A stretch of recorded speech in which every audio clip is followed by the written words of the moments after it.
ഗജാനനം ഭൂതഗണാതിസേവിതം കപിത്തജംബൂഫലസാരഭക്ഷിതം ഉമാസുതം ശോകവിനാശകാരണം നമാമി വിഘ്നേശ്വരപാദപങ്കജം.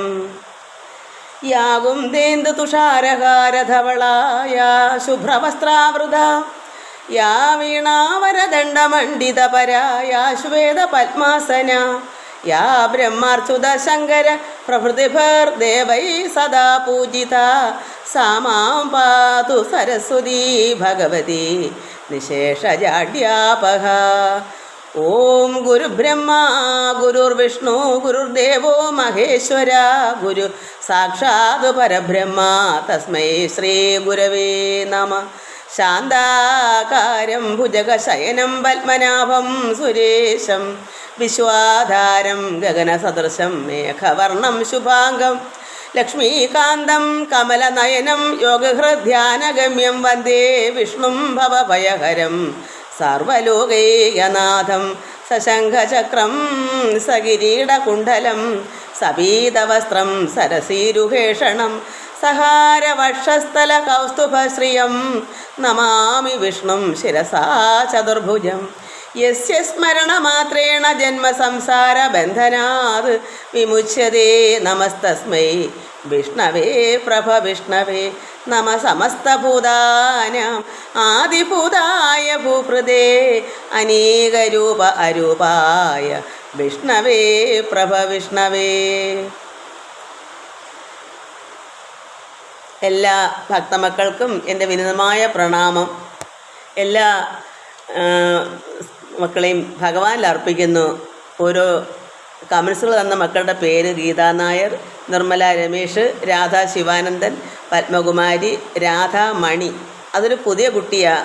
നേരത്തെ പേര് ആദ്യമായിട്ട് തന്നതേ ഉള്ളൂ. രാധാമണി നല്ലൊരു കമൻസാണ്. എല്ലാ മക്കൾക്കും എന്നെ ഇഷ്ടമാണ്. എൻ്റെ കമൻസിൽ നിന്ന് മക്കളെല്ലാം എന്നെ എപ്പോഴും സന്തോഷമുള്ള കമൻസുകളാണല്ലോ.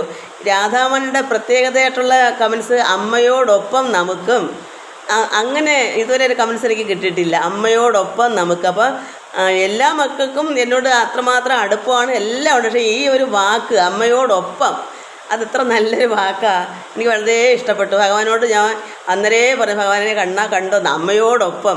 അതായത് ഒരു ഭഗവാൻ ഭക്തനിലും ഭക്തൻ ഭഗവാനിലും. അപ്പം ഒരു അമ്മയോടൊപ്പം മക്കളും വേണം. അത് മനസ്സോടുകൂടി തന്നെ അങ്ങനെ കമൻസും ചെയ്തു. സന്തോഷം മക്കളെ. ഉദയകുമാർ, ബിജു, ജഗദമ്മ, രുക്മിണി മോഹൻ, പ്രസന്ന, നിർമ്മല പവിത്രൻ, ശ്രീല, ജയശ്രീ ബാബു എല്ലാവരും ഒരുപാട് കമൻസുകളെ തന്ന് 2-3 വർഷം കൊണ്ടേ നിർമ്മല പവിത്രനൊക്കെ ഇതിനകത്ത് എത്രമാത്രം കമൻസ്, ഒരു ദിവസം 3 കമൻസൊക്കെയാണ് വരുന്നത്.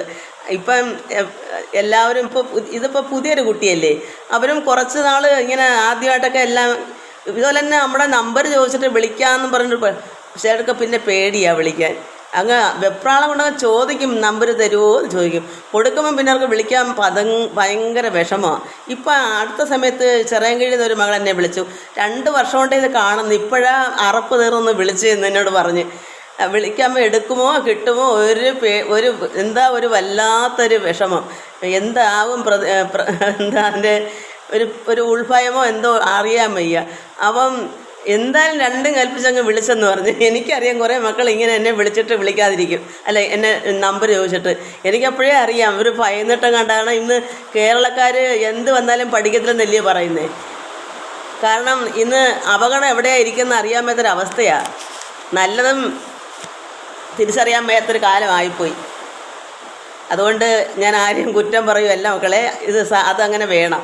എല്ലാവർക്കും ഒരു ശ്രദ്ധ വേണം. വെറുതെ ചുമ്മാതെ ഒന്നും അറിയാണ്ട് പരീക്ഷിക്കാണ്ടൊക്കെ വിളിച്ച് പിന്നെ അത് അങ്ങോട്ടും ഇങ്ങോട്ടും വിളിയായി പിന്നെ എന്തെങ്കിലും പ്രശ്നങ്ങളാണ് വന്നാൽ നമുക്കറിയാനൊക്കെ. നമ്മൾ ഇത്രയും നാളും ഇവിടെ കേരളത്തിൽ എന്തെല്ലാം ദുരിതങ്ങളും ദുഃഖങ്ങളും നമ്മൾ കണ്ടത്. അപ്പോഴെന്താ നമുക്ക് ഇതിനകത്തുള്ള കമൻസൊക്കെ മതി. വിശ്വാസമുള്ളവരൊക്കെ എന്നെ വിളിക്കുന്നുണ്ട്, ഭയമുള്ളവരൊന്നും വിളിക്കണ്ട. കാരണം എനിക്ക് സന്തോഷമേ ഉള്ളൂ. കാരണം ഞാനും അങ്ങനെ ആരെയും വിളിക്കാറില്ല. അതുകൊണ്ടാണ്. എല്ലാവർക്കും ഈ മക്കൾക്കും ഇനി ഇതിനകത്ത് പേര് തരാത്ത മക്കൾക്കും എല്ലാവർക്കും പരമാത്മാവിൻ്റെ കൃപ, ഈശ്വരകൃപ എല്ലാവരിലും ഒഴുകിയിറങ്ങട്ടെ എന്ന് ഞാൻ പ്രാർത്ഥിക്കുന്നു. അതിനു വേണ്ടുന്ന തയ്യാറെടുപ്പുകൾ, ആരാധനയും പ്രവൃത്തികളും എല്ലാം ഒത്തുവരണം. എല്ലാവർക്കും നമസ്കാരം മക്കളെ. ഓം ലോക സമസ്ത സുഖിനോ ഭവന്തു. നമുക്ക് നാമം ചൊല്ലാം.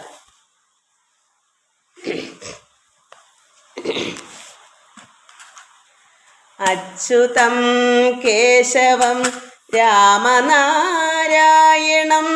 കൃഷ്ണദാമോദരം വാസുദേവം ഹരിം ശ്രീധരം മാധവം ഗോപികാവല്ലഭം ജാനകീനായകം രാമചന്ദ്രം ഭജേ. അച്യുതം കേശവം രാമനാരായണം കൃഷ്ണ ദാമോദരം വാസുദേവം ഹരിം ശ്രീധരം മാധവം ഗോപികാവല്ലഭം ജാനകീനായകം രാമചന്ദ്രം ഭജേ. അച്യുതം കേശവം സത്യഭാമാധവം മാധവം ശ്രീധരം രാധികാരാധിതം ഇന്ദിരാമന്ദിരം ചേതസാ സുന്ദരം ദേവകീ നന്ദനം നന്ദനം സന്തതേ. വിഷ്ണവേ ജിഷ്ണവേ ശംഖിനീ ചക്രിണേ രുക്മിണീ രാഗിണേ ജാനകീ ജാനയേ വല്ലവീ വല്ലഭായാർച്ചിതായാത്മനി കംസവിധ്വംസിനി വംശിനേ ദേ നമ. കൃഷ്ണ ഗോവിന്ദ ഹേ രാമനാരായണ ശ്രീപദേ വാസുദേവാജിത ശ്രീനിധേ അച്യുതാനന്ദ ഹേ മാധവാധോഷജ ദ്വാരകാനായക ത്വൽപദാബ്ജം ഭജെ. രാക്ഷസ ശോഭിത സീതയാ ശോഭിതോ ദണ്ഡകാരണ്യഭൂ പുണ്യതാ കാരണം ലക്ഷ്മണേനാന്വിതോ വാനരൈ സേവിതോ അഗസ്ത്യ സംപൂജിതോ രാഘവ പാതുമാം. ധേനുകാരിഷ്ടകാനിഷ്ടകൾ ദേശിണാം കേശിക കംസഹൃദ്വംശിക വാദക പൂതനാലോപക സൂരജാഖേലനോ ബാലഗോപാലക പാതുമാം സർവദ. വിദ്യുദ്യോതവൽ പ്രാസ്ഫുരദ്വാസ്വനം പ്രാവിഡം ബോധവൽ പ്രോല്ലസദിഗ്രഹം വന്യയാ മാലയ ശോഭിതോരസ്ഥലം ലോഹിതാഘ്രിദ്വയം വാരിജാക്ഷം ഭജെ. കുഞ്ചിതൈ കുന്തളൈ ഭ്രാജമാനനം രത്നമൗലിം ലസൽ കുണ്ഡലം ഗണ്ഡയോ ഹാരകേയൂരകം കങ്കണം പ്രോജ്വലം കിങ്കിണീ മഞ്ജുളം ശ്യാമളം തം ഭജെ. അച്യുതം കേശവം രാമനാരായണം കൃഷ്ണ ദാമോദരം വാസുദേവം ഹരിം ശ്രീധരം മാധവം ഗോപികാവല്ലഭം ജാനകീനായകം രാമചന്ദ്രം ഭജെ. ജാനകീനായകം രാമചന്ദ്രം ഭജെ. ഹരിനാമ കീർത്തനം നല്ല അർത്ഥവത്തായ ആണ്.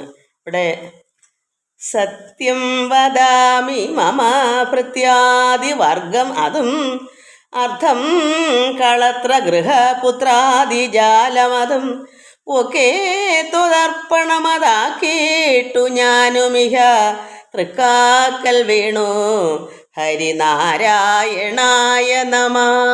ഇതാ നമ്മളെപ്പോഴും പറയുന്നത്. സത്യം വദാമി മമ ഭൃത്യാദിവർഗമതും അർത്ഥവും കളത്രവും ഗൃഹം പുത്രാദി ജാല എല്ലാം സർവ്വതും ഒക്കെ ഭഗവാന്റെ ത്വദർപ്പണം എല്ലാം ഭഗവാനിൽ അർപ്പിക്കുക. ത്വദർപ്പണമതാക്കിയിട്ട് ഞാനും അപ്പോൾ എന്താ ഞാനെന്ന് പറയുന്നത് നമ്മൾ ഇതെല്ലാം ഭഗവാൻ അർപ്പിച്ചിട്ട് ഞാനിവിടെ എന്ത് ചെയ്യണം? തൃക്കാക്കൽ നമ്മളും അവിടെ ഭഗവാനൊക്കെ സമർപ്പിക്കുക. ഈ മറ്റ് കാര്യങ്ങളെല്ലാം ഭർത്താവായാലും അല്ലെങ്കിൽ ഭാര്യ ആയാലും മക്കളും ധനവും എല്ലാം വീടും എല്ലാം ഭഗവാനിൽ അർപ്പിച്ചിട്ട് ഈ അർപ്പിക്കുന്ന ആളും ഭഗവാനിൽ അർപ്പിക്കുക ഞാനും എന്ന് പറയാം. അപ്പം അങ്ങനെ എന്ത് വേണം? തൃക്കാക്കൽ വീണ് ഹരി നാരായണായെന്നോ. അതാണ് നമുക്ക് ഒടുക്കം. അതാണ് ഞാൻ പറയാം, 60 വയസ്സരൊക്കെ ഇതൊക്കെ നോക്കി കണ്ടും ജീവിച്ച് ഭക്തിപരമായിട്ട് എല്ലാം പഠിച്ച് അപ്പോഴത്തെ എല്ലാം നമ്മൾ പഠിച്ചിരിക്കണം. പിന്നെ ഒരു 55-60 വയസ്സാകുമ്പം മനസ്സിൽ നിന്നൊക്കെ വിട്ടുവിട്ട് നിൽക്കണം. അപ്പോൾ എല്ലാം ഭഗവാൻ അർപ്പിച്ചിട്ട് നമ്മളെ കൂടെ ഭഗവാൻ അർപ്പിക്കുക. ഭഗവാന് വേണമെങ്കിൽ നോക്കിക്കോ എന്ന് പറഞ്ഞാൽ മതി. എന്താ ഭഗവാൻ ഇപ്പം നോക്കിയാൽ നമ്മുടെ രക്ഷകർത്താവല്ലേ. അപ്പം നമ്മൾ മേളങ്ങ് വിട്ട് കൊടുക്കണം. എനിക്ക് വയ്യ കണ്ണ ഭഗവാനെ, എനിക്ക് എൻ്റെ പിതാവല്ലേ, എന്നെ അവിടെ നിന്ന് നോക്കിക്കുമ്പോൾ നമ്മൾ അവിടെ അങ്ങ് അർപ്പിച്ചാൽ മതി. അപ്പം നേരായ വഴിയെ ഭഗവാൻ നമ്മളെ കൊണ്ടുപോയിക്കോളും. അതാണ് ഈശ്വരൻ. നമ്മൾ പക്ഷേ അർപ്പിക്കണം. മനസ്സ് അത്രത്തോളം എല്ലാം ഭഗവാനിൽ അർപ്പിച്ചാൽ അവിടെ ഒരു കരടും പിന്നെ അവിടെ നിൽക്കരുത്. സത്യത്തിൽ മൊത്തം അടങ്ങ് അർപ്പിച്ചോണം. മതമത്സരാദികൾ മനസ്സിൽ തൊടാതെ ദിനം ഇതുകൊണ്ടു വാഴ്ത്തുക നമുക്കും ഗതിക്കു വഴി. ഇതു കേൾക്കതാൻ ഇതൊരു മൊഴിതാൻ പഠിപ്പവനും പതിയാ ഭവാംബുധിയിൽ നാരായണായ നമ. മതമത്സരങ്ങളൊന്നും മനസ്സിൽ വേണ്ട. ദിനങ്ങൾ എന്ത് വാഴ്ത്തുക നമുക്കും ഗതിക്കു വഴി. അപ്പോൾ മതമത്സരാദികൾ മനസ്സിൽ തൊടാതെ ദിവസങ്ങളോളം ഇങ്ങനെ ഭഗവാൻ തന്നെ വാഴ്ത്തി നേരായ വഴിക്ക് നമുക്കും ഗതിക്കു വഴി. ഇത് കേൾക്കതാനിതൊരു ഇതെല്ലാം കേട്ട് ആ വാക്ക് ആര് പഠിക്കുന്നു അവർക്ക് പതിയാ. എവിടെയാ പതിയാ ഭവാ അമ്പുതിയിൽ. അതായത് ഈ സംസാര സാഗരമാകുന്ന അതാണ് അമ്പുതി, ഈ ലോക ദുരിതങ്ങൾ. അവിടെ നമ്മൾ പതിക്കത്തില്ല. പതിയും എന്നല്ല പതിയാ. അവിടെ അങ്ങനെ നമ്മൾ വീണു പോകത്തില്ല. അന്ധകൂപത്തിലോ അല്ലെങ്കിൽ സമുദ്രം പോലുള്ള ഈ ദുരിതാബ്ധിയിലോ നമ്മൾ വീണു പോകത്തില്ല. അതുകൊണ്ട് ഭഗവാനെ നമ്മൾ എന്ത് വേണം, നമ്മുടെ ഉള്ളിലെ മതമത്സരങ്ങളുള്ള ശത്രുക്കളെല്ലാം മനസ്സിൽ നിന്ന് പോക്കണം. എന്നിട്ട് ഭഗവാനെ തന്നെ വാഴ്ത്തി സ്തുതിച്ച് നമ്മുടെ നേരായ വഴിയിലേക്ക് പോകണം. ഇതെല്ലാം നമ്മൾ ഇതിൽ പറയുന്ന ഈ ഹരിനാമ കീർത്തനത്തിൽ എല്ലാം ഉണ്ട്. അത് മനസ്സിലാക്കാമെങ്കിൽ നമുക്ക് അത് കേട്ട് പഠിച്ചാൽ നമുക്ക് ഒരു വിഷമവും വരത്തില്ല. ഇങ്ങനെയുള്ള വേണ്ടാത്ത ദുരിതാബ്ധിയിലൊന്നും നമ്മൾ അകപ്പെട്ടു പോകത്തില്ല. പതിയാ ഭവാംബുധിയിൽ നമ്മൾ ഈ നരകമാകുന്ന ഈ ലോക ജീവിതത്തിൽ സംസാര സാഗരത്തിൽ നമ്മൾ പതിക്കത്തില്ല, വീണു പോകത്തില്ല. ഈശ്വരൻ നമ്മളെ കരകയറ്റി തന്നെ കൊണ്ടുപോയിക്കോളും. നമുക്ക് മതമത്സരം എന്നുള്ള എല്ലാം നമ്മുടെ ഉള്ളിൽ നിന്ന് വേണ്ടാത്ത ശത്രുക്കളെല്ലാം ഒഴിച്ചു കളയണം. അതാണ് ഇതിൽ പറയുന്നത്. നമുക്ക് ഭാഗവതം എവിടം വരെ വായിച്ച് നോക്കി വായിക്കാം. നമ്മൾ അക്രൂര ആഗമനം, ഭഗവാനെ കംസൻ പറഞ്ഞു വിട്ടതനുസരിച്ച് കൃഷ്ണനെ എല്ലാവരെയും രാമനെയൊക്കെ ധാനുയാഗത്തിന് വേണ്ടി വിളിക്കാൻ മധുരയിൽ നിന്നും ഈ അക്രൂരനെ വൃന്ദാവനത്തിലേക്ക് വിട്ടു. അവിടുന്ന് ഇവർ വണ്ടി കയറുന്നു പോകാനായിട്ട്. സൂര്യൻ ഉദിച്ചു വരുന്നു. അപ്പം അങ്ങനെ വണ്ടി കയറാനായിട്ട് ഒരുങ്ങുന്നു. അപ്പോൾ ഈ കുട്ടികൾ ഇതറിഞ്ഞ്, ഗോപസ്ത്രീകൾ, അവർ പല രീതിയിലാണ് അവിടെ വിഷമിച്ച് ചിത്തം മയങ്ങി മോഹിച്ച് വീഴുന്നു. ഭഗവാന്റെ ഉത്തമ ലീലകൾ പാടി കളിക്കുന്നു. കൃഷ്ണാന്ന് വിളിച്ച് മുറയിട്ട് ചിലർ കരയുന്നു. കൃഷ്ണനെ ചിന്തിച്ചു നിശ്ചലരായി അനങ്ങാതെ, ഒരു ശ്വാസോച്ഛ്വാസം പോലും ഉണ്ടെന്ന് തോന്നിക്കാതെ നിശ്ചലരായി ചിലർ അങ്ങനെ ഇരിക്കുന്നു. അങ്ങനെ പലതരം ചൊല്ലി തുടങ്ങിനാർ നന്ദാത്മജൻ പിരിയുന്ന ദുഃഖത്തിനാൽ. എന്നിട്ട് അവർ പറയുന്നത് എന്താണ്? നമുക്ക് എവിടം വരെ വായിച്ച് കണ്ടു വായിക്കാം. കൃഷ്ണ കൃഷ്ണേതി മുറയിട്ടിതു ചിലർ, കൃഷ്ണനെ ചിന്തിച്ചു നിശ്ചലരായി ചിലർ. പിന്നെ പലതരം ചൊല്ലിത്തുടങ്ങിനാർ നന്ദാത്മജൻ പിരിയുന്ന ദുഃഖത്തിനാൽ. സൃഷ്ടികർത്താവേ ജഗന്മയ സന്തതം, ഒട്ടുമില്ലേ തവ കാരുണ്യം ഞങ്ങളിൽ. വല്ലവിമാരായ ഞങ്ങൾക്ക് നൽകി നീ എല്ലാ രസങ്ങളെടുത്തു. വിശേഷമായി മല്ലീശ്വരനൊരു കാരണമൂർത്തിയായി വല്ലവാധീശ സുതനായ കൃഷ്ണനെ സൃഷ്ടിച്ചു ഞങ്ങളോടൊപ്പിച്ച്. അതിലേറ്റം പുഷ്ടരാഗം വളർത്തൊത്ത് സംഘിപ്പിച്ചു. ചിത്തം അതിങ്കൽ ലയിപ്പിച്ചു ബന്ധിച്ചു വ്യർത്ഥമാക്കിടുവാൻ എന്തൊരു കാരണം. ഇങ്ങനെ ഇവരോടൊപ്പം ഒന്നിച്ച് സംഘിപ്പിച്ചു ഇങ്ങനെ ഇവിടെ വളരാൻ ഇവിടെ കൃഷ്ണനെ സൃഷ്ടിച്ചു. സൃഷ്ടികർത്താവേ, എന്താ ഇങ്ങനെയെല്ലാം നൽകി ഞങ്ങൾക്ക് അവിടുന്ന് കൃഷ്ണനെ നൽകി നീ. എന്നിട്ട് എല്ലാ രസങ്ങളൊക്കെ എടുത്ത് വിശേഷമായി മല്ലീശ്വരനൊരു കാരണമൂർത്തിയായി ഇങ്ങനെ ഈ ഗോപസ്ത്രീകൾക്കും ഗോപന്മാർക്കുമൊക്കെ നന്ദഗോപരുടെ സുതനായ കൃഷ്ണനെ സൃഷ്ടിച്ചു ഞങ്ങളോടൊപ്പിച്ച്. ഞങ്ങളെപ്പോലെ തന്നെ, കാരണം ഒരു മേലോട്ടോ താഴോട്ടോ സമം. ഈ കുട്ടികൾ എങ്ങനെയാണ് അവരുടെ രീതി ആഡംബരങ്ങളോ എന്തോ ആയിക്കോട്ടെ അതുപോലെ ഒത്തു നിൽക്കുന്നൊരു കൃഷ്ണൻ. അല്ലാതെ എന്തെങ്കിലും മേളങ്ങളോ പ്രത്യേകതകളോ ഉണ്ടോ? ആ ഗോപന്മാരെങ്ങനെയാണ് അതേപോലെ തന്നെ പശുക്കളെ മേയ്ക്കാൻ പോകുമ്പോൾ അതിലൊരു കുട്ടിയായിട്ട് തന്നെ അവിടെ നിൽക്കുന്നത്. അല്ലാതെ ഇത് ഭഗവാൻ കൃഷ്ണൻ പരമാത്മാവാണെന്നോ എന്തെങ്കിലും ഒരു പ്രത്യേകത ഉണ്ടോ അവിടെ? അതുകൊണ്ട് വല്ലവാധീശസുതനായ കൃഷ്ണനെ, നന്ദഗോപരുടെ മകനായ ഈ കൃഷ്ണനെ സൃഷ്ടിച്ചു ഞങ്ങളോടൊപ്പിച്ച്, അതിലേറ്റവും പുഷ്ടരാഗം വളർത്തൊത്ത് സംഘിപ്പിച്ചു. അപ്പം ഞങ്ങളെപ്പോലെ അങ്ങനെ സൃഷ്ടിച്ച് ഞങ്ങളോടൊപ്പം നിർത്തി പുഷ്ടരാഗം വളർത്തൊത്ത് സംഘിപ്പിച്ച്. അതേസമയം നല്ല രാഗം എല്ലാവരോടും എന്താ പറയുക, ഒരു രാഗം വളർത്തൊത്ത് എല്ലാവർക്കും ഇഷ്ടപ്പെടുന്നു. ഈ ഗോപികളെല്ലാം, ഗോപന്മാരും ഗോപികളും എല്ലാം ഭഗവാനെ എത്രത്തോളം സ്നേഹിക്കുന്നു, വളർത്തി വരുന്നു ഈ സ്നേഹം. അങ്ങനെ ഒത്ത് സംഘിപ്പിച്ചു. അങ്ങനെ സംഘിപ്പിച്ചിട്ട് ചിത്തം അതിങ്കിൽ ലയിപ്പിച്ചു. അങ്ങനെ ആ സംഘിപ്പിച്ചിട്ട് ഇവരുടെ മനസ്സിനെ ഭഗവാനിൽ ലയിപ്പിക്കുകയും ചെയ്തു. അവരുടെ മനസ്സിൽ മറ്റെന്തെങ്കിലും ചിന്തകളോ പിന്നെ ഇച്ചിരി അഹങ്കാരങ്ങളോ ഒക്കെ ഉണ്ടെങ്കിൽ അതിനെയൊക്കെ ഭഗവാൻ മാറ്റി. കാരണം അറിവില്ലായ്മയാണല്ലോ. ഭഗവാൻ അപ്രത്യക്ഷമായി നിന്നുകൊണ്ട് അവരെ അതിൽ നിന്നെല്ലാം ആ വേണ്ടാത്ത ചിന്തകളുണ്ടെങ്കിൽ അതെല്ലാം മാറ്റിച്ച് ഭഗവാൻ തന്നെ സംഘിപ്പിച്ചു നല്ല നേർവഴിയാക്കി. ഭഗവാന്റെ ആ ചിത്തം, അവരുടെ ചിത്തം ഭഗവാനിൽ ലയിപ്പിച്ചു ബന്ധിച്ചു. അതായത് ബ്രഹ്മാനന്ദം അനുഭവിച്ചു. അവർ ഓരോ ക്രീഡകൾ, രാസക്രീഡയൊക്കെ നടത്തുമ്പോൾ ഭഗവാനുമായിട്ട് അങ്ങ് ലയിക്കുക ചെയ്യുന്നത്, ആനന്ദം അനുഭവിക്കുക ചെയ്തത്. അപ്പോൾ അത്രമാത്രം അവരെ ബ്രഹ്മത്തിൽ ലയിപ്പിച്ചു കഴിഞ്ഞാൽ അങ്ങനെ ചെയ്തിട്ട് ഇതെല്ലാം ഇപ്പോൾ വ്യർത്ഥമാക്കിയിടുവാൻ എന്തൊരു കാരണം? ഇപ്പോൾ ഇവിടുന്ന് ഇങ്ങനെ പോകുന്നു, ഇവിടുന്ന് മധുരയിലേക്ക് പോകുമ്പോൾ എന്താ ഇത്രയെല്ലാം ഞങ്ങൾക്ക് ഒത്തു നിന്ന് നിങ്ങൾ സൃഷ്ടികർത്താവേ ഇങ്ങനെ ഞങ്ങൾക്ക് വേണ്ടി കൃഷ്ണനെ സൃഷ്ടിച്ച് വിട്ടു, ഇതെല്ലാം വേണ്ടി ഇപ്പോൾ എന്താ ഇങ്ങനെ ഇതിനെല്ലാം വിട്ട് മാറ്റി കൊണ്ടുപോകുന്നത്? അത് വ്യർത്ഥമാക്കിയിടുവാൻ എന്തൊരു കാരണം? ചിത്തത്തിൽ വേണ്ടാത്തതിനെ വേണ്ടിക്കയും, പക്ഷെ വേണ്ടാത്തതിനെ വേണമെന്നാക്കും. ഭഗവാന്റെ കാരണമാണ് പറയുന്നത്. പിന്നെ ചിത്തത്തിൽ വേണ്ടതില്ലാതെ ചമയ്ക്കയും, നമ്മുടെ മനസ്സിൽ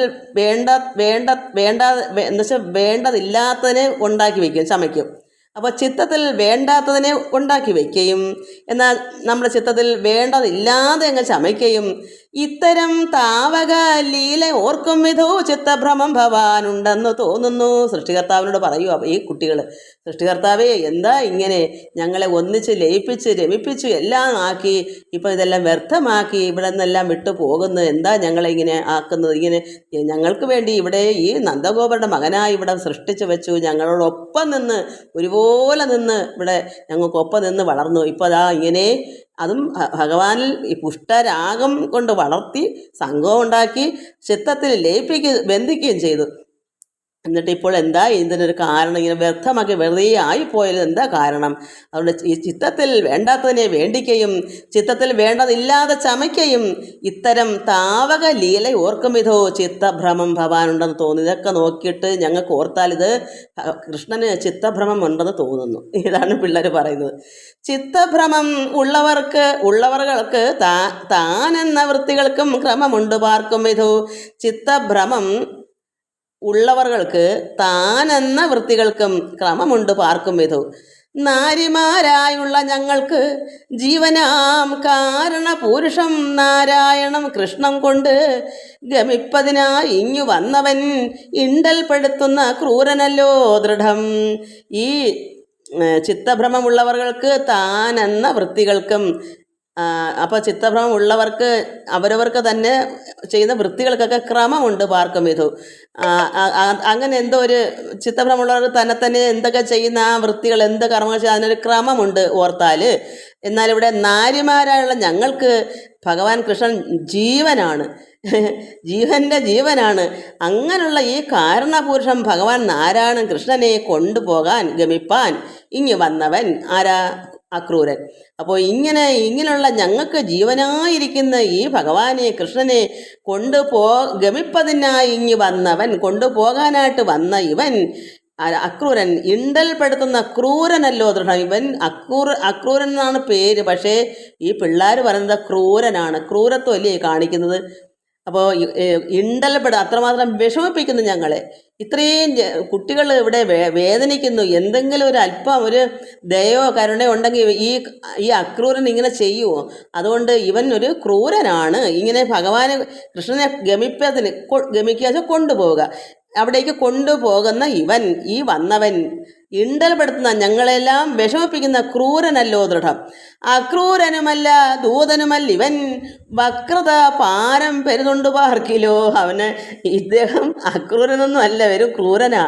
അക്രൂരൻ എന്ന് വെച്ചാൽ എന്താ? നല്ല സ്വഭാവം. ക്രൂരനല്ലാത്തതാണ് അക്രൂരൻ, ഇട്ട് പറയും. എന്നാൽ ഇത് അക്രൂരനുമല്ല ഇവൻ, ദൂതനുമായിട്ടും വന്നവനല്ല. ഇവിടെ ഭഗവാന് സന്ദേശം ദൂതനായിട്ട് വന്ന് ഭഗവാനെ കൊണ്ടുപോകാൻ വന്നതാണ്. പക്ഷേ ഈ കുട്ടികൾ ഇതൊന്നും അറിയുന്നില്ല. ഇവിടെ കംസൻ ഇങ്ങനെ ഇവരെ ക്ഷണിക്കുന്നതാണ്, അവിടെ ധനുർയാഗം നടത്തുന്നതാണ്. ഇതൊന്നും വെളിയിലൊന്നും ആരും അറിയുന്നില്ല. ബലരാമനും ഒക്കെ അറിയത്തുള്ളൂ. അല്ലാതെ നന്ദഗോപർക്ക് പോലും ഭഗവാനെ കൊണ്ടുപോകണതും ഭഗവാൻ നന്ദഗോപരുടെ മകനല്ലെന്നോ വല്ലതും അവരറിയുന്നില്ല. അവരുടെ സന്തോഷമായിട്ട് നന്ദഗോപരൊക്കെ പോകുന്നത്. കൃഷ്ണൻ ദേവകിയുടെ വസുദേവരുടെ മകനാണെന്നൊന്നും അവർ ഇതുവരെ അറിഞ്ഞിട്ടില്ല. ഇവിടെ കൃഷ്ണനൊക്കെ അത് അറിയത്തുള്ളൂ. അവരുടെ ഉള്ളം അറിയാമല്ലോ. അതുകൊണ്ട് ഇവൻ അക്രൂരനുമല്ല ദൂതനുമല്ല ഇവൻ, വക്രത പാരം പെരുതുണ്ട് പാർക്കിലോ. ദൂതനെന്നാകിൽ വൃത്താന്തം പറവത്, ദൂതധർമ്മം ഇതെന്നുണ്ടു ചൊല്ലുന്നിതും. ഇവൻ എന്താ പറയുന്നത്? ഇവൻ അക്രൂരനുമല്ല, അത് ക്രൂരനാണ്, അക്രൂരനല്ല. ദൂതനുമല്ല. കാരണം ദൂതനാണെങ്കിൽ വക്രത പാരം പെരുതുണ്ട് പാർക്കിലോ. അത് ഓർത്താൽ ഇവൻ ദൂതനാണെങ്കിൽ വൃത്താന്തം പറയും. എന്തിനാ ഇവിടെ വന്നതെന്നും അതിൻ്റെ ഒരു ദൂതും കൊണ്ടല്ലേ വരുന്നത്. ആ ദൂത് വെളിയിൽ വരണ്ടേ? എന്തിനാ ഇവിടെ വന്നത്? കൃഷ്ണൻ ഇങ്ങനെ നിന്ന നിലയിൽ ഇങ്ങനെ ആരോരും അറിയാതെ ഇങ്ങനെ കൊണ്ട് പോകുന്നത് എന്താ? അത് കാരണം ഇന്ന് നമുക്കറിയാം, ഒരു കുട്ടിയെ ആരോരും അറിയാതെ കൊണ്ടുപോയാൽ മോഷ്ടിച്ചുകൊണ്ട് പോകുന്നണക്കാ. ഇവിടെ അതുപോലെ എത്രയോ ഈ കുട്ടി ഇത്രയും വളർന്നിട്ട് ഇവരെ ആരും കണ്ടിട്ട് പോലും അല്ല ഈ ഗോപസ്ത്രീകൾ. പെട്ടെന്ന് ഒരു ദിവസം സന്ധ്യാസമയം കഴിഞ്ഞിട്ട് വരുന്നു, പിറ്റേന്ന് നേരം വെട്ടം വെളുമ്പോൾ കൊണ്ടുപോകുന്നു. അപ്പോൾ അവർ തിരക്കണ്ടേ? അവർ കുറ്റക്കാരാണോ? അപ്പോൾ ഭഗവാൻ എന്തിന് ഇങ്ങനെയെല്ലാം കൊണ്ടുപോകാൻ? എന്താ? അവൻ അക്രൂരനല്ല, അവൻ ക്രൂരനാണ്. അതുമല്ല ഇവൻ ദൂതനുമല്ല, വക്രത വരുത്തവനാണ്. അത് ഓർത്താൽ ദൂതനെന്നാകിൽ വൃത്താന്തം പറവത്, ദൂതധർമ്മം ഇതെന്നുണ്ട് ചൊല്ലുന്നത്. ദൂതധർമ്മം എന്താണ്? ദൂത് വരുന്നവൻ എന്തിനാ വന്നതെന്ന് നമ്മളെ അറിയിക്കത്തില്ലയോ? അതാണ് അതിവിടെ ആ ധർമ്മം അങ്ങനെ ഇവിടെ ചെയ്യാത്തത് കൊണ്ട് ഇദ്ദേഹം ക്രൂരനാണ്, ദൂതനല്ല. പോകും വഴിക്ക് മേവിടും ജനങ്ങളും, ശോകഹീനം കംസമന്ദിരേ മേവിടും നാരീ ജനങ്ങൾ നരന്മാരും ഏവരും.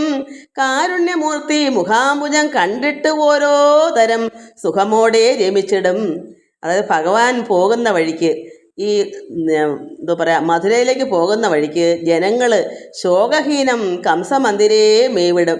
കംസമന്ദിരം വരെ ഭഗവാൻ അവിടെ ചെല്ലുന്ന ഇടയ്ക്കിടയ്ക്ക് ഈ ജനങ്ങൾക്കെല്ലാം എന്ത് ശോകം ഉണ്ടെങ്കിൽ അതെല്ലാം നശിക്കാണ്ട് ഭഗവാനെ കാണുമ്പോഴേ. കാരണം ഭഗവാൻ അപ്പോൾ തന്നെ പറഞ്ഞല്ലോ, ഇവിടെ ഭഗവാനെടുക്കൽ വന്നാൽ ശാന്തി ഉണ്ടാവും. അതേസമയം മധുരയിലാണെങ്കിലോ കംസരോഗം ഉണ്ടാവും. കംസന് രോഗമാണ്. അതേസമയം ഭഗവാനെടുക്കുന്ന ശാന്തി ഉണ്ടാകും എന്ന് പറഞ്ഞാൽ പിള്ളേർക്കറിയാം. ഈ പോകുന്ന വഴിക്ക് ആരെല്ലാം കണ്ടാലും അവർക്കുള്ള വിഷമങ്ങളെല്ലാം മാറും. കംസൻ്റെ മന്ദിരം വരെ രാജധാനി ചെല്ലുന്നതിനകം വെച്ച് എത്ര ജനങ്ങളെ കണ്ടാലും, അതാണ് പോകും വഴിക്ക് ഉള്ള ജനങ്ങൾ, മേവിടും ജനങ്ങളും ശോകഹീനം കംസമന്ദിരേ മേവിടും. അവിടെയുള്ള എല്ലാവർക്കും സന്തോഷമായിരിക്കും, ശോകമില്ല, ഹീനം, ഒരു വിഷമവും ഇല്ല. നാരീജനങ്ങൾ നരന്മാരും ഏവരും കാരുണ്യമൂർത്തി മുഖാംബുജം കണ്ടിട്ട്. അവിടെയുള്ള നാരീജനങ്ങളോ നരന്മാരോ അതോ പുരുഷന്മാരും സ്ത്രീകളും ഭഗവാൻ കാരുണ്യമൂർത്തിയുടെ മുഖം, അംബുജം കണ്ടിട്ട് ഓരോ തരം സുഖമോടെ രമിച്ചിടും. അവർക്കറിയാതെ ഭഗവാൻ എവിടെ ചെന്നാലും ഭഗവാൻ എല്ലാവരും ചെന്ന് ആലിംഗനം ചെയ്യുകയും ഭഗവാനോട് സ്നേഹം പ്രകടിപ്പിക്കുകയും ഭഗവാൻ ഒന്നായി ചേരാനുള്ള ഈ ഗോപസ്ത്രീകൾ അങ്ങനെയാണല്ലോ. അതുകൊണ്ട് ഭഗവാൻ ഈ കാരുണ്യമൂർത്തി മുഖാംബുജം, ഭഗവാന്റെ മുഖം കണ്ടിട്ട്, താമര പോലിരിക്കുന്ന ആ ശോഭയേറിയ മുഖം കണ്ടിട്ട് ഓരോ തരം എന്തെല്ലാം രീതിയിലുള്ള ജനങ്ങളുണ്ടോ അവരെ സുഖമോടെ രമിക്കും. നന്നായി എന്ത് രീതിയിലായാലും ഭഗവാനോട് ചേർന്ന് ലയിക്കും. അതെല്ലാം ഇവർക്ക് സങ്കടം സഹിക്കുന്നില്ല. അവർക്ക് ഇത്രയും പോരാ, അവർക്ക് ഇത്രയും കുറച്ച് ദിവസമല്ലേ വന്നിനിപ്പോൾ അങ്ങ് പോയാൽ ഇനി എന്ന് വരും, എന്ന് കാണും, എന്താ ഒരു ദൂതും ഇവർ പറഞ്ഞില്ല. ഈ സ്ത്രീകളോട് ഒരു വാക്ക് പോലും പറഞ്ഞില്ല. എന്നാൽ എപ്പോൾ വരുമെന്നോ എന്താ പോകേണ്ട കാര്യം എന്താണെന്നോ ഒന്നും തന്നെ അവരറിഞ്ഞു. അവർക്ക് അത്രമാത്രം ഉള്ളം വിഷമിക്കും. കാരണം അത്രമാത്രം സ്നേഹം ഭഗവാനായിട്ട് രമിച്ചിരിക്കുന്ന കുട്ടികളാണ്. പരമാത്മാവായിട്ട് അത്ര ആനന്ദത്തിലിരിക്കുകയാണ്. അപ്പോൾ പിന്നെ എന്തെങ്കിലും ഒരു വാക്കോ ഒരു നോട്ടമോ ഇല്ലാതെ പോകുമ്പോൾ വിഷമമല്ലേ? അതുകൊണ്ട് ഈ ഓരോ തരം എന്താണ് ഓരോരുത്തരുടെ മനസ്സിലിരിപ്പ് അതുപോലെ സുഖമോടെ രമിക്കും ഈ കംസമന്ദിരത്തിൻ്റെ അവിടെ. അതാ മധുരയിൽ നന്മയോടങ്ങ് അവർ ചെയ്ത പുണ്യം അത്. എന്നിട്ട് അവർക്ക് സഹിക്കുന്നില്ല, അത് അവരുടെ നന്മയുള്ള പുണ്യമായതുകൊണ്ടാണ് അവരങ്ങനെ സമാധാനിക്കുക. നമ്മളിങ്ങനെ ദുഷ്ടരായി പോയല്ലോ ഭഗവാനെ, നമുക്ക് ഇങ്ങനെ പറഞ്ഞിട്ടുള്ളൂ. കൃഷ്ണന് പിന്നെ മധുരയിൽ ചെന്നാൽ അവരുടെ പുണ്യം അവരുടെ മാഹാത്മ്യം കൊണ്ട് അവർക്ക് ഭഗവാനെ കിട്ടി. അവർക്ക് ഓരോ തരത്തിൽ അവർക്ക് ഭഗവാനെ സ്വീകരിച്ച് നന്നായി അവർക്ക് ഭഗവാനോട് രമിക്കാം. ഓരോരുടെ മനസ്സിൽ എന്താണ് അതുപോലെ എങ്ങനെ വേണമെന്ന് വെച്ചാൽ അങ്ങനെ ഭഗവാൻ അവരോടൊപ്പം ലയിക്കും. ഓരോ തരം സുഖമോടെ രമിച്ചിടും. നന്മയോടങ്ങ് അവർ ചെയ്ത പുണ്യം അത്. അപ്പോൾ അവരുടെ പുണ്യമാണെന്നവർ മനസ്സിലാക്കുന്നത്. അത്രയ്ക്കൊക്കെ അറിവുണ്ട്. നമുക്കാണ് ഈ അറിവില്ലാതെ പോണത്. നമ്മൾ എത്ര വായിച്ചിട്ടും നമുക്ക് അറിവില്ല. നമുക്ക് നമ്മുടെ ഓരോ കർമ്മവാസനയാണെന്ന് പഠിപ്പിച്ചാലും അതൊന്നും മനസ്സിലോട്ട് തട്ടുന്നതേ ഇല്ല. നമുക്ക് അനുഭവയോഗം ഉണ്ടെങ്കിലേ നമുക്ക് എന്തും കിട്ടൂ. ഒരു ദോഷമോ വന്നാൽ നമ്മൾ കഴിഞ്ഞ ജന്മത്തിൻ്റെ ദോഷം കൊണ്ടാണ്, കർമ്മഫലം കൊണ്ടാണെന്ന് മനസ്സിലാക്കാനുള്ള കഴിവ് നമുക്കില്ല.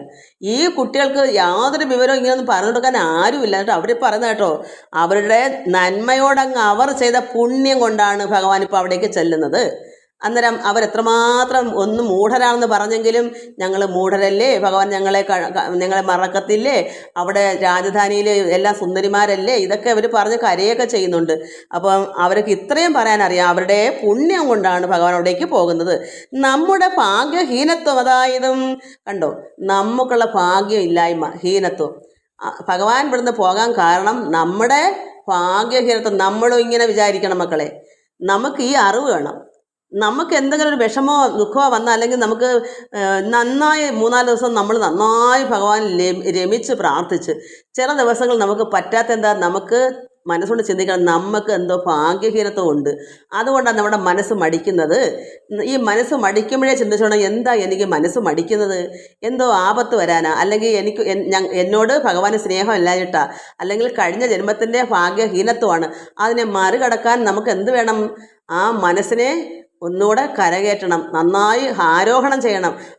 നമ്മൾ വിചാരിക്കുന്ന കണക്ക് മനസ്സ് വരും. നമുക്ക് വയ്യാതെ തോന്നിക്കഴിയുമ്പോൾ നമ്മൾ ഉടനെ ചിന്തിക്കണം, നമ്മുടെ ഭാഗ്യഹീനത്വമാണ് ഇന്ന് ഈ നാമം ചൊല്ലാൻ മുടങ്ങുന്നത്, ഈ ഭാഗവതം വായിക്കാൻ മുടങ്ങുന്നത്. അത് പാടില്ല. നമ്മൾ ഒത്തിരികൂടെ ഭഗവാനെ അറിഞ്ഞ് ഉള്ളത്തിലേക്ക് ആക്കണം. അതാണ് മിടുക്ക്. ഇവരുണ്ടോ നമ്മുടെ ഭാഗ്യഹീനത്വം അതായത് അവർ മനസ്സിലാക്കുന്നു. മാധുര്യമേറും മധുരാപുരം തന്നിൽ മാധവൻ ചെല്ലുമ്പോൾ അങ്ങുള്ള നാരിമാർ ഹാസവും ഭാവവിശേഷ മുഖങ്ങളും നാസാഭ ഗാത്രവിശുദ്ധിയും ഈക്ഷണലീലയും ശീലമദന വിലാസവും ഫാലദേശേ നല്ല ശാന്തവും കുറികളും മോഹനവാക്യ സാരസ്യ സൗജന്യവും മോഹന കാമലീലാഗൃഹശോഭയും കാണുന്ന നേരം അക്കാമിനിമാർകളിൽ ത്രാണ നിപുണൻ വശനായി വന്നിടും. ഇവരുടെ വിഷമം അവിടെ ചെല്ലുമ്പോൾ അവരെല്ലാം ഇവരെക്കാളും മെച്ചപ്പെട്ടവരാണെന്ന് ഇവർക്ക് തന്നെ അറിയാം. ഇവർ ഗോപസ്ത്രീകളല്ലേ, ഗോക്കളെ മേയ്ക്കുന്ന അവരല്ലേ. അവിടെ രാജകുടുംബത്തിലേക്കല്ലേ, കംസൻ രാജാവല്ലേ, അവിടേക്കല്ലേ പോകുന്നത്. അവിടുത്തെ നാരിമാരെല്ലാം നല്ല ആഡംബരവും എല്ലാം കൊണ്ടും കേമമുള്ളവരാണെന്ന് ഈ കുട്ടികൾക്ക് അറിയാം. അതുകൊണ്ടാണ് മാധുര്യമേർന്ന ഈ മധുരാപുരിയിൽ ചെന്നാൽ ഭഗവാൻ ചെല്ലുമ്പോൾ അവിടെ നാരിമാർ എന്താ ഹാസം, ഈ പറഞ്ഞതെല്ലാം അവരുടെ ഗാത്രവിശുദ്ധി, ശരീരത്തിൻ്റെ ശുദ്ധി, ഈഷണലീല, ശീലമദന വിലാസം, നാസാഭ, അതെന്ന് നല്ല ഭാവവിശേഷ മുഖങ്ങൾ, നല്ല മുഖത്തിൻ്റെ വിശേഷമുള്ള മുഖങ്ങളും, ഹാസവും, നാസാഭ നല്ല മൂക്കും, ആഭശ ശോഭയേറിയ മൂക്കും, എന്താ ഭാലദേശം നല്ല ചാന്തും കുറികളും, ഭാലം നെറ്റിത്തടത്തിൽ നല്ല ചാന്തും കുറികളും, മോഹന വാക്യസാരസ സൗജന്യവും, നല്ലതായിട്ട് അവർക്ക് വിവരമുള്ളവരായിരിക്കുമല്ലോ, നന്നായി സംസാരിക്കുന്ന ഇവരെയൊക്കെ കാണുമ്പോൾ മോഹന കാമലീലാ ഗൃഹശോഭയും, അവിടുത്തെ ഗൃഹത്തിലെ ഒരു രാജധാനിയല്ലേ, കൊട്ടാരമല്ലേ, അതിൻ്റെ ശോഭയെല്ലാം കാണുന്ന നേരം ആ കാമിനിമാർകൾ അങ്ങനെയുള്ള സ്ഥലത്ത് ചെല്ലുമല്ലേ ഭഗവാൻ അങ്ങോട്ട്. ഇവിടുത്തെ ഒരു ഗോപക്കുട്ടി കണക്കാണ് ഭഗവാൻ ഇവിടെ ഇവരോടൊപ്പം നിൽക്കുന്നത്. വലിയ മേക്കപ്പ് ഒന്നും ഇല്ലല്ലോ. പക്ഷേ ഭഗവാൻ ചെല്ലുന്ന മധുരയിലെന്തോ അവിടെ രാജകൊട്ടാരമല്ലേ, അവിടുത്തെ സ്ത്രീകളും എല്ലാവരും അത്രയ്ക്കും നന്നായി ഉള്ളവരാണ്. എന്തുകൊണ്ടും അവർക്ക് ഇവരെക്കാളും മെച്ചമാണെന്ന് ഇവർക്കറിയാം. അങ്ങനെയുള്ളവരെ കാണുമ്പോൾ ആ കാമിനിമാർകളിൽ ഭഗവാൻ അവരെ കാണുന്ന നേരത്ത് ത്രാണനിപുണൻ വശനായി വന്നിടും. ഇവരങ്ങനെ ചിന്തിച്ചിട്ടാണ് അപ്രത്യക്ഷമായത്. മുമ്പ് ഭഗവാൻ ഞങ്ങൾക്ക് വശനായി എന്ന് കണ്ടിച്ചിരി അഹങ്കാരം വന്ന്.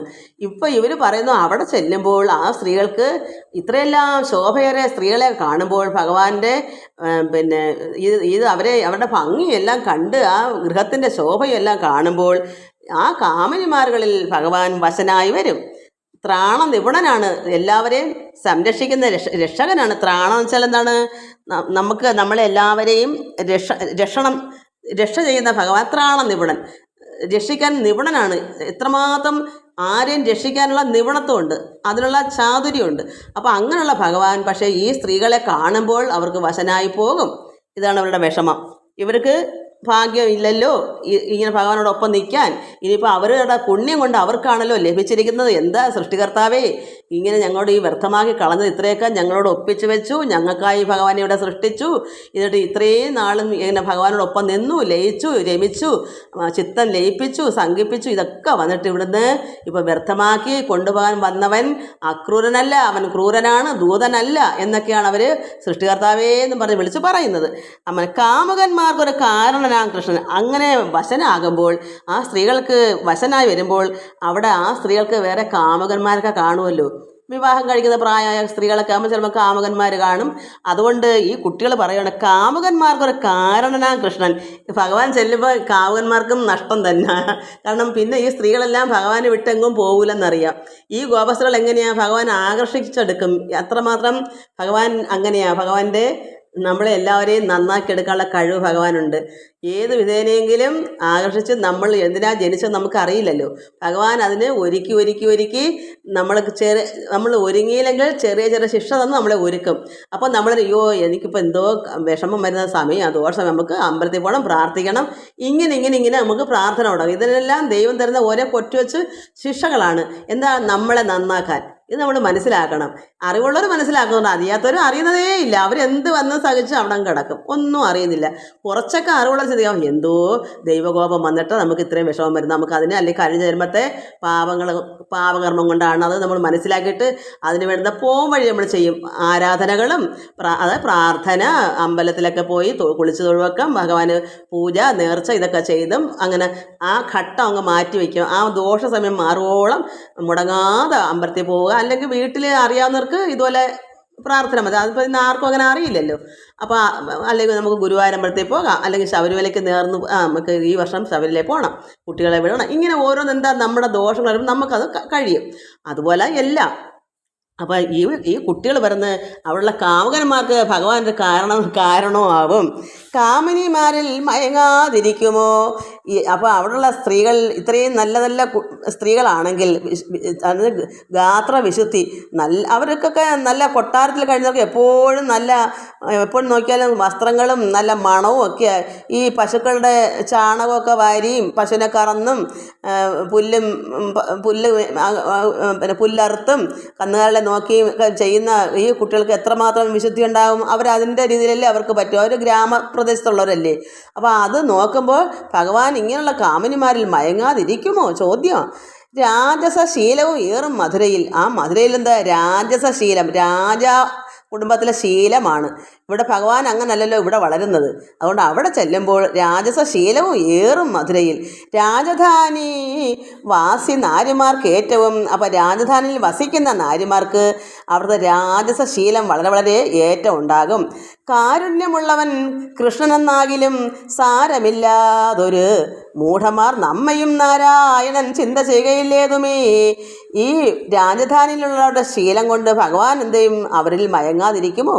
ഭഗവാൻ അവിടുത്തെ കാമിനിമാർ, അവിടെ നാരികളിൽ ഭഗവാൻ നോട്ടം വയ്ക്കാതിരിക്കുമോ? മയങ്ങാതിരിക്കുമോ? രാജശീലമൊക്കെ ആ രാജധാനിയിൽ വസിക്കുന്ന നാരിമാർക്ക് ഏറ്റവും ഉണ്ടല്ലോ. അപ്പോൾ ഭഗവാൻ അവിടെ ഉള്ളവരോട് മയങ്ങാതിരിക്കത്തില്ല. കാരുണ്യമുള്ളവനാണ് കൃഷ്ണൻ എന്നാകിലും. കാരണം ഭഗവാന് സാധുക്കളോട്, അതായത് ഈ ഗോപസ്ത്രീകളോട് കാരുണ്യമുണ്ടെന്ന് അവർക്കറിയാം. സാധുക്കളോട് കാരുണ്യം, കാരണം ഭക്തരായ സാധുക്കളോട് ഭഗവാന് വളരെ കാരുണ്യമുണ്ടെന്ന് ഇവർക്ക് സ്ത്രീകൾക്ക് അറിയാം. എങ്കിലും സാരമില്ലാതൊരു മൂഢമാർ നമ്മയും നാരായണൻ ചിന്ത ചെയ്യുകയില്ലേതുമേ. എന്താ കാരണം, അവിടെ ചെല്ലുമ്പോൾ ഇതങ്ങ് മറന്നു പോകും. നമ്മൾ മൂഢരല്ലേ, നമുക്ക് ഒരു വിവരമില്ലല്ലോ, അജ്ഞാനികളല്ലേ, നമുക്ക് എന്തറിയാം. രാജധാനിയിൽ വസിക്കുന്നവർക്ക് എല്ലാം കൊണ്ടും അവർക്ക് നന്മയുള്ളവരാണ്. അതുകൊണ്ട് ഭഗവാൻ അവിടെ ചെല്ലുമ്പോൾ കാരുണ്യമുള്ള ഭഗവാനാണെങ്കിലും നമ്മൾ മൂഢന്മാരായതുകൊണ്ട് നമ്മളെ ഭഗവാൻ കൃഷ്ണൻ ചിന്ത ചെയ്യുകയില്ല, മറന്നു പോകും. ഭഗവാന്റെ ഉള്ളിൽ നമ്മളെ കാണത്തില്ല. അവിടെ പുതിയ പുതിയ നാരിമാർ കാമനിമാരെ ഭഗവാൻ മയക്കി സന്തോഷിപ്പിച്ച് അവരുമായിട്ട് ലയിക്കാൻ ശ്രമിക്കും.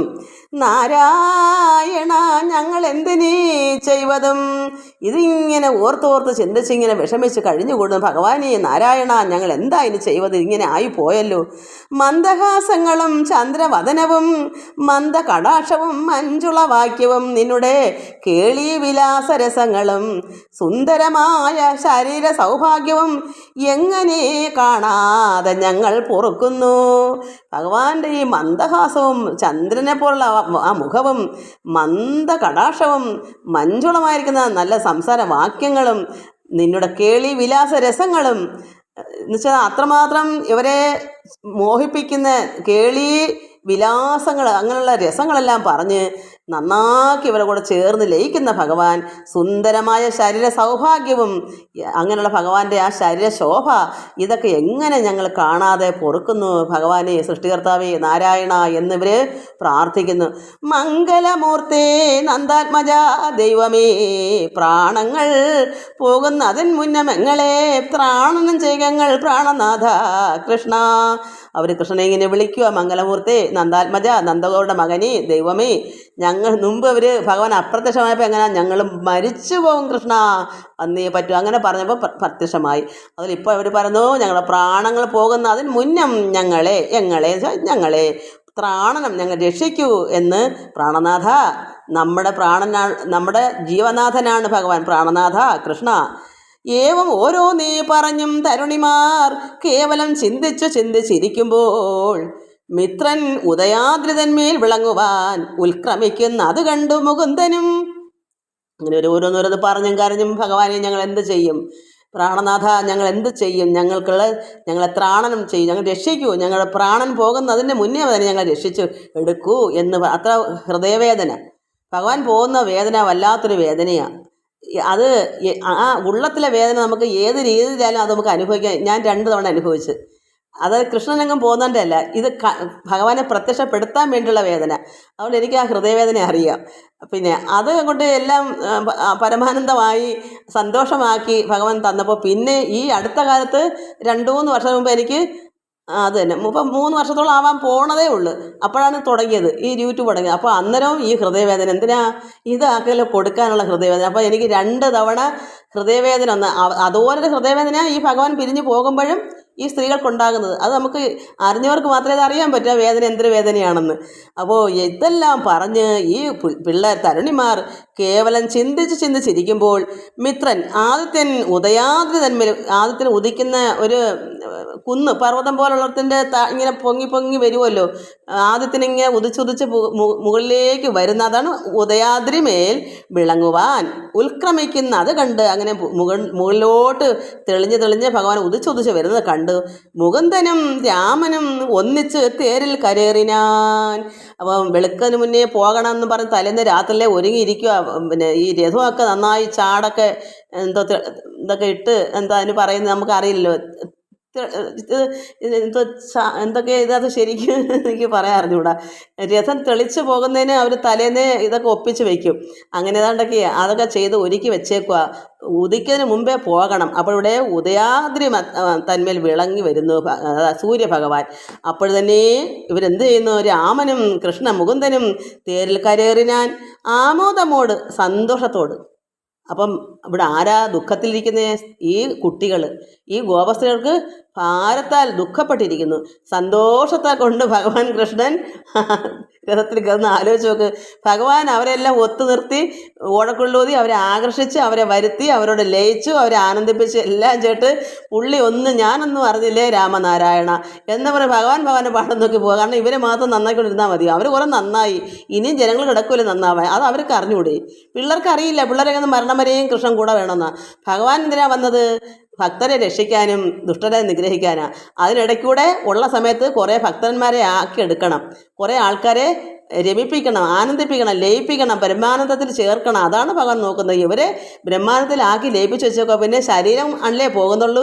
ഭഗവാന്റെ ശരീരം പോയാലും ആ ബ്രഹ്മം, പരബ്രഹ്മം ഇവരുടെ ഉള്ളിലുണ്ട്. അതുകൊണ്ട് നോക്കിയെടുത്താൽ മതി എന്നുള്ളതായി അവരറിയുന്നില്ല. ഭഗവാൻ പോയപ്പം ദുഃഖം.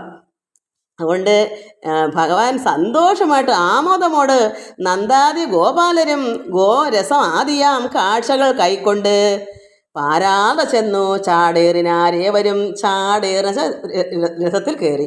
ഭഗവാൻ കൃഷ്ണനും രാമനും ഈ നന്ദഗോപരും ഗോരസം ആദിയാം എന്തൊക്കെയാ തൈരും പിന്നെ നെയ്യും എന്തൊക്കെയാ കൊണ്ടുപോകണം അതെല്ലാം ചാടേറി രഥത്തിനകത്ത് ഇതെല്ലാം കൊണ്ടുവച്ചു അത് കണ്ടു പറഞ്ഞതു നാരിമാർ.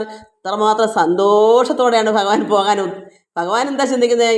കംസനെ വധിക്കാനാണ് ഭഗവാൻ വന്നേക്കുന്നത്. അതിന് വേണ്ടുന്ന ദൂതാ വന്നേക്കുന്നത്. അത് ഇവിടെ വെട്ടം പഠിച്ചാൽ ജനങ്ങളൊക്കെ അറിയത്തില്ലയോ? അവരെ അറിയിച്ചുകൊണ്ടാണോ അത് ചെയ്യുന്നത്? അതുകൊണ്ട് ആ ദൂതന് ഇതെല്ലാം പറയാൻ പറ്റുമോ? കംസൻ രഹസ്യമായിട്ട് ഇങ്ങനെ കുട്ടികളെ കൊണ്ട് ഉത്സവം കാണിക്കാം, എൻ്റെ ശേഷാരാണ്, എൻ്റെ ഭാഗിനേന്മാരാണ്, അതായത് എൻ്റെ സഹോദരി പുത്രന്മാരാണ്, അവർക്ക് ഉത്സവം കാണാൻ പെരുത്ത സന്തോഷം കാണും, കൊതിയുണ്ടാകും. ഇതൊക്കെ കള്ളത്തരം പറഞ്ഞ് ഇദ്ദേഹത്തിന് വിട്ടേക്കൊല്ലി. ഇദ്ദേഹത്തിന് അറിയാം, ഈ ദൂതനറിയാം. പക്ഷേ ദൂതനറിയാം കൃഷ്ണന് യാതൊന്നും സംഭവിക്കത്തില്ല എന്ന്. പക്ഷേ ഇതൊക്കെ ആവശ്യങ്ങൾ വേണമല്ലോ അവിടെ. ഇതിനു വേണ്ടിയാണ് വന്നതും. ഭഗവാന്റെ ജോലി കർമ്മം ചെയ്യുന്നു. ഇത് സ്ത്രീകൾ വേഗം അവരോടൊപ്പം എന്നും ഓടക്കുള്ളൊക്കെ ഊതി വൈകുന്നേരം അവിടെ പോയി വനത്തിലൊക്കെ പോയി ക്രീഡിച്ച് സുഖിച്ച് ഇങ്ങനെ കഴിയാമെന്നാണ് അവർ വിചാരിക്കുന്നത്. അവർക്ക് വേണ്ടത് ഭഗവാൻ കൊടുത്ത് അവരെ ലയിപ്പിച്ചു, ഭഗവാനോട്ട് ചേർന്ന് ലയിപ്പിച്ച് അത് ബ്രഹ്മാനന്ദം ലയിച്ചവരാണ്. അവരിനെ അതങ്ങോട്ട് മുന്നോട്ട് പോയാൽ മതി എന്നുള്ളത് എനിക്കറിയാം. പക്ഷേ അവർക്കത് അറിയാത്തതുകൊണ്ടാണ്. എനിക്കതറിയാമെന്ന് വെച്ചാൽ ഞാനങ്ങനെ ആയതുകൊണ്ട് എനിക്കറിയാം. അതുകൊണ്ട് ഇവിടെ പറയുന്നു, എന്താ പറയുക, നന്ദാത്മജന് പോകുന്ന സന്തോഷം. അപ്പോൾ ഇവരെല്ലാം ഇങ്ങനെ ചാടേറി എല്ലാം എടുത്തുകൊണ്ട് മുകുന്ദനും രാമനും ഗോരസാദികളും എല്ലാം എടുത്തുകൊണ്ട് നന്ദഗോപാലും എല്ലാവരും അവിടെ കയറി. അത് കണ്ടു പറഞ്ഞതു നാരിമാർ. ഇത് കണ്ടപ്പോൾ നാരിമാർ എന്തു പറഞ്ഞു?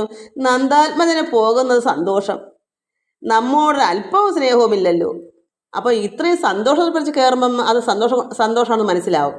എന്തെങ്കിലും പോകാൻ അല്പം വിഷമം മുഖത്തുണ്ടെങ്കിൽ കണ്ടോ ഭഗവാന് പോകാൻ വിഷമുണ്ടെങ്കിൽ അവർ കൊണ്ടുപോകുന്നത് കണ്ടോ ആ ദൂതൻ എന്തിനാ ഇതിൻ്റെയൊക്കെ ആവശ്യം? കൃഷ്ണന് പോകാനേ മനസ്സില്ല, നമ്മളെ പിരിഞ്ഞ് പോകാൻ ഒട്ടും താല്പര്യമില്ല. ഭഗവാന്റെ മുഖം അങ്ങനെ വിഷമിച്ചാൽ അവരങ്ങനെ പറയും. ഇവിടെ സന്ദർഭം അനുസരിച്ച് അവർ പറയുന്നത്. ഇവിടെ ഭഗവാൻ സന്തോഷത്തിൽ കയറിയപ്പോൾ അവർ നമ്മളോടൊന്ന് നന്ദാത്മന് പോകുന്നത് വളരെ സന്തോഷം, നമ്മോട് ഒരു അല്പവും സ്നേഹവുമില്ലല്ലോ. കാരണം എന്താ, മുഖത്തിന് ക്ഷീണമൊന്നുമില്ല, സന്തോഷത്തെ കയറുന്നു. സന്തോഷം ഇല്ലാത്ത ആർക്കാ? ഈ സ്ത്രീകൾക്കാ വിഷമം, കരച്ചിലെല്ലാം അവർക്കാണ്. ഭഗവാൻ ആരോട് സംഘമില്ലല്ലോ, അവരത് അറിയുന്നില്ല. അതുകൊണ്ട് ഭഗവാന് പോകുന്ന സന്തോഷം. നമ്മോട് അല്പവും സ്നേഹവുമില്ലല്ലോ, നമ്മോട് യാത്ര പറഞ്ഞതില്ലെങ്കിലും നിർമ്മലൻ ഒന്ന് തിരിഞ്ഞു നോക്കിയിടുകിൽ നന്മ ഇങ്ങോട്ടും കുറഞ്ഞു വരായല്ലോ. നമ്മളുടെ സ്നേഹമൊന്നും വേണ്ട, യാത്ര പറയുകയും വേണ്ട. നിർമ്മലനായിരുന്ന ഈ ഭഗവാൻ കൃഷ്ണൻ ഒന്ന് തിരിഞ്ഞ് നമ്മളെ നോക്കിയില്ലല്ലോ. ഒന്ന് നോക്കിയിടുകിൽ നന്മ ഒട്ടും കുറയത്തെ. ഭഗവാന്റെ നന്മയ്ക്ക് ഒരു കുറവും വരത്തെ. നമ്മൾ നോക്കിയാൽ എന്താ നഷ്ടപ്പെട്ടു പോണത്? നമ്മളിങ്ങനെ ഇത്രയും പേരോട് നിന്ന് കരയും വിഷമം ചെയ്യുന്നത് എത്രമാത്രം ദുഃഖത്തിലാണ് നമ്മൾ നിൽക്കുന്നത്. ഭഗവാൻ വളരെ സന്തോഷമായിട്ട് പോകുന്നു. എന്നാൽ നമ്മളോട് യാത്ര ചോദിക്കേണ്ട, ഒന്നും പറയണ്ട, സ്നേഹവും വേണ്ട, ഒന്നും വേണ്ട. ഒന്ന് തിരിഞ്ഞ് നോക്കിയിട്ടൊന്ന് പോയിക്കൂടെ? ഇതാണ് ഈ കുട്ടികളുടെ വിഷമം. അതുകൊണ്ട് അങ്ങനെ നോക്കിയെന്ന് ഭഗവാൻ എന്തെങ്കിലും നന്മ കുറയൂ? ഒന്നും കുറയത്തില്ലല്ലോ. പിന്നെ എന്താണ്? അതാണ് നിർമ്മലനൊന്ന് തിരിഞ്ഞു നോക്കിയിടുകിൽ നന്മ ഇങ്ങൊട്ടും കുറഞ്ഞു വരായല്ലോ. നമ്മെ എന്തിനു തിരിഞ്ഞു നോക്കിയിടുന്നു? അവരെന്നാ പറയുന്നത്? നമ്മളെന്തിനാ അവർ തിരിഞ്ഞു നോക്കുന്നത്? നമ്മളാരാ? നമ്മൾ വെറും ഗോപസ്ത്രീകളല്ലേ? അവർ രാജകുടുംബത്തിലുള്ളവരല്ലേ? അപ്പോൾ നമ്മൾ വെറും മൂഢരല്ലേ? നമ്മൾ ആരോരും ഇല്ലാത്തവരല്ലേ? നമുക്ക് വിവരം ഇല്ലാത്തവരല്ലേ? നമ്മൾ വെറും പശുക്കളെ നോക്കുന്ന പശുകൃഷിയുള്ളവരല്ലേ? ഇങ്ങനെ അവർ ഉള്ളം കൊണ്ട് വേദനിച്ച് അവരിങ്ങനെ ചിന്തിക്കുന്നു. ഭഗവാൻ നമ്മളോടൊന്ന് തിരിഞ്ഞ് നോക്കിയില്ലല്ലോ, ഒന്നിച്ച് നടന്ന നമ്മളല്ലേ, ഭഗവാനോടൊപ്പം നിന്നതല്ലേ എന്നൊക്കെ അവരിങ്ങനെ പറഞ്ഞു. നന്മ ഇങ്ങോട്ടും കുറഞ്ഞു വരത്തില്ലല്ലോ. നമ്മളെന്ന് നോക്കിയാ നമ്മെ എന്തിനെന്ന് തിരിഞ്ഞ് നോക്കിയിടുന്നു? എന്താ ബന്ധിക്കുമോ ചാതകങ്ങളെ മേഘങ്ങൾ? അതായത് ഈ വേഴാമ്പല് ചാതകം, വേഴാമ്പല് വെള്ളത്തിന് ദാഹിച്ച് ആകാശത്തേക്ക് നോക്കിയിരിക്കും. എപ്പോഴെങ്കിലും മഴ പെയ്യുമ്പം കുടിക്കാമെന്ന് പറഞ്ഞ്. പക്ഷെ അവരിങ്ങനെ നോക്കിയിരുന്നവരുടെ ഈ മേഘങ്ങളാണ് മഴയായിട്ട് വരുന്നത്. ഈ ചാതകങ്ങൾ, ഈ വേഴാമ്പൽ ഇങ്ങനെ നോക്കിയിരിക്കുമെന്ന് പറഞ്ഞ് മേഘങ്ങൾ അവരെ വന്ദിക്കാറുണ്ടോ? മേഘങ്ങളിങ്ങനെ വന്ദിക്കത്തില്ല, ഈ വേഴാമ്പലോടെ ഇരിക്കുന്ന തൊട്ട് കാണുന്നുമില്ല.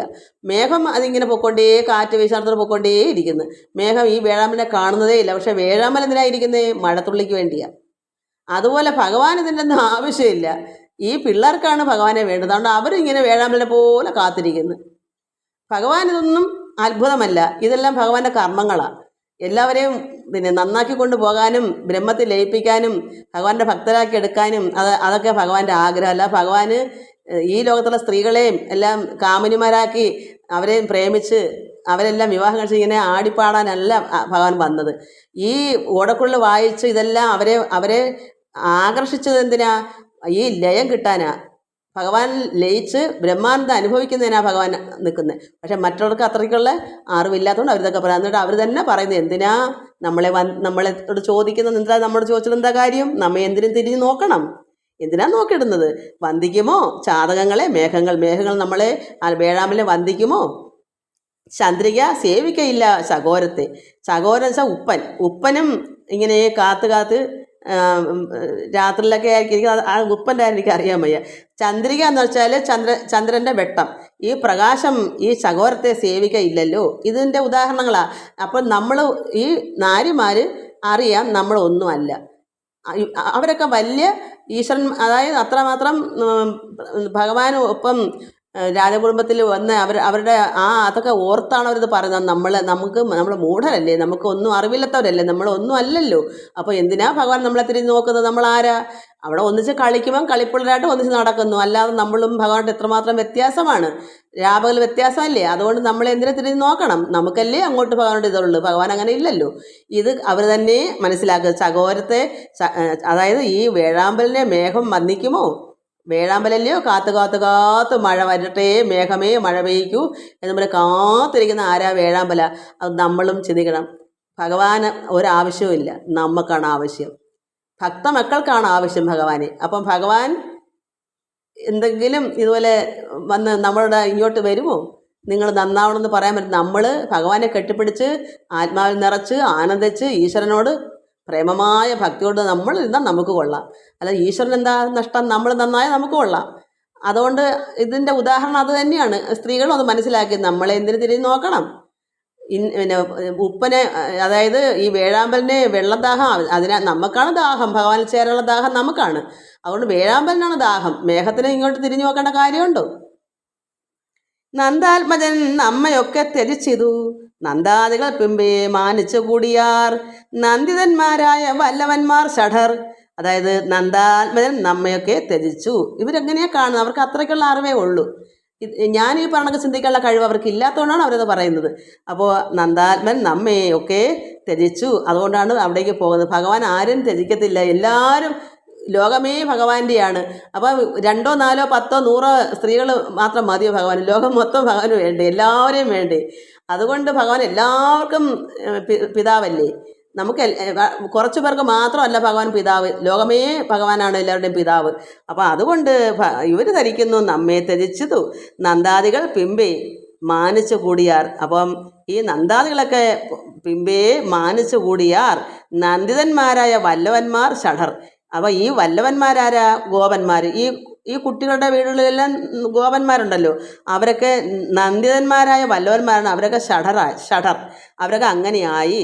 എന്നിവണ്ണം ഗോപിമാർ മനം കേഴുമ്പോൾ, ഇവർ സമയം വന്നപ്പം ഇവരെ മിണ്ടാതെ പോയതുകൊണ്ടാണ് അതങ്ങനെ പറയുന്നത്. നമ്മളൊക്കെ ഷഠരാണ്. അതേസമയം നന്ദാദികളൊക്കെ ആണെങ്കിലോ മാനമുള്ളവർ, മാനിച്ചു കൂടി. ഭഗവാൻ അവരെയൊക്കെ കൊണ്ടുപോകുന്നു. നന്ദാദികളെ എല്ലാവരും അവർ ഒന്നിച്ചു കൂടിയപ്പോൾ ഒരു കുടുംബമായി അവർ അവിടേക്ക് പോകുന്നു. ഈ കൂടി നടന്ന ജനങ്ങളെല്ലാം ദാ കിടക്കുന്നത്, വേറെ മാറി. അതുകൊണ്ട് ഞങ്ങളെയൊക്കെ ഭഗവാൻ ത്യജിച്ചു എന്നാണ് അവർ കാണുന്നത്. എന്നിവണ്ണം ഗോപിമാർ മനം കേഴുമ്പോൾ നന്ദാത്മജൻ കൃപാശാലി ജനാർദ്ദനൻ സന്ദേശ വാക്കുകൾ കൊണ്ടവർ മാനസം തന്നെ തണുപ്പിച്ചതെന്നറിമന്നവ. ഇങ്ങനെ ഉള്ള സ്ത്രീകളാണ് വിഷമിക്കുമെന്ന് തമ്പുരാൻ അറിയാം, ഭഗവാൻ അറിയാം. ഭഗവാൻ എന്ത് പറയുന്നു? എന്നിങ്ങനെയെല്ലാം കേഴുന്ന ഈ ഗോപിമാരെ കരഞ്ഞുകൊണ്ട് നിൽക്കുന്നുണ്ടാണ് ഭഗവാൻ ഒട്ടും നോക്കാതെ പോകുന്നത്. അവരുടെ സങ്കടം സഹിക്കാത്തതുകൊണ്ട് ഉള്ളം വിഷമിച്ച് തന്നെ ഭഗവാൻ, പക്ഷേ പുറമേ അറിയിക്കത്തില്ല. ഒന്ന് നോക്കിയാൽ ചിലപ്പം ഈ കുട്ടികൾ ഒന്നും കൂടെ നിലവിളിച്ചോടെ വീഴുന്നത് ഉരുണ്ടാ ഭഗവാന് പോകാനും പറ്റത്തില്ല. അതുകൊണ്ട് ബുദ്ധിപൂർവ്വം ഭഗവാൻ തിരിഞ്ഞ് നോക്കാതെ പോയതാണ്. പക്ഷേ അവിടെ ചെന്നിട്ട് എന്തൊരു കൃപാശാലിയായിരിക്കുന്ന ഈ ജനാർദ്ദനൻ ഭഗവാൻ സന്ദേശവാക്കുകൾ കൊണ്ട് അവർ മാനസം തന്നെ തണുപ്പിച്ചതെന്നറിയും മന്നവ. പരീക്ഷത്തെ നല്ല സന്ദേശ വാക്കുകളെല്ലാം കൊടുത്തിട്ട് വിടും ഇനി. അപ്പോഴും ഇവരെയൊക്കെ സന്തോഷമായിട്ട് തണുപ്പിക്കും, മനസ്സ് തണുപ്പിക്കും. അതിന് ഭഗവാൻ എല്ലാം അറിയാമല്ലോ. അതാണ്. അല്ലാതെ ഭഗവാന്റെ അവർ ഉദ്ദേശിക്കണക്ക് അക്രൂരൻ ക്രൂരനൊന്നും അല്ല, ദൂതനുമല്ല, അക്രൂരനുമല്ല, അത് ക്രൂരനാണ് എന്നൊക്കെ പറഞ്ഞ് ആ വന്ന ആളിനെ വിഷമിപ്പിക്കുന്ന എന്താ, ഇവരൊക്കെ അതിനെപ്പറ്റി അറിയില്ല. നമ്മളും ഇനിയാ തന്നെയാണെന്ന്. അതായത് നമ്മൾ ഇതേ സ്വഭാവം. നമുക്ക് ചിന്ത എന്താ, എപ്പോഴും നമുക്ക് സുഖമാണോ, എനിക്ക് എന്നും സുഖമാണോ, ഈശ്വരനെ സന്തോഷമായിട്ട് എനിക്ക് എന്തൊരു ആനന്ദം. നമുക്കെന്നാൽ അല്പം ദുഃഖമാകട്ടെ, പിന്നെ കൃഷ്ണനും വേണ്ട, മുരുകനും വേണ്ട, അയ്യപ്പനും വേണ്ട, അമ്പലവും വേണ്ട, ഒന്നും വേണ്ട. എനിക്ക് ഇത്രയൊക്കെ വന്ന് കൃഷ്ണൻ നമ്മളെ ത്യജിച്ചിട്ടാ. നമ്മളിപ്പോൾ എന്താ കൃഷ്ണൻ നമ്മൾ നോക്കാത്തത്, നമ്മൾ ഭഗവാനെ നോക്കി കാത്തുകാതെ ഇപ്പോൾ നമുക്ക് കണ്ടില്ലേ വിഷമം വന്നത്. ഇനി നമുക്ക് തിരിഞ്ഞു പോലും നോക്കണ്ട എന്ന് കാണുന്ന ജനങ്ങളാണ് ഇന്ന് ലോകത്തുള്ള എല്ലാം. നന്മ എപ്പോഴും ഉണ്ടോ, ഭഗവാൻ കൊള്ളാം. നന്മയും തിന്മയും ഈ ലോകത്ത് ഉള്ളതാണെന്ന് നമ്മൾ അറിയണം. രാത്രിക്ക് പകലെന്ന പോലെ ഇത് സുഖത്തിനും ദുഃഖമൊക്കെ ഉള്ളതാണ്. അപ്പോൾ ഈ സുഖദുഃഖങ്ങൾ സമത്തിൽ നമ്മൾ മനസ്സിലാക്കണം. സമത്തിൽ നമ്മൾ ചിന്തിക്കണമെങ്കിൽ നമ്മൾ അങ്ങനെ ആയിത്തീരണം. നമ്മൾ ബ്രഹ്മത്തിൽ ലയിച്ചു കഴിയുമ്പോൾ നമുക്ക് സുഖദുഃഖങ്ങളെല്ലാം സമഭാവനയായിട്ട് തോന്നും. എല്ലാവർക്കും നമസ്കാരം. ഒരുപാട് സമയം പോയി. ഹരി ഓം ഹരി ഓം ഹരി ഓം.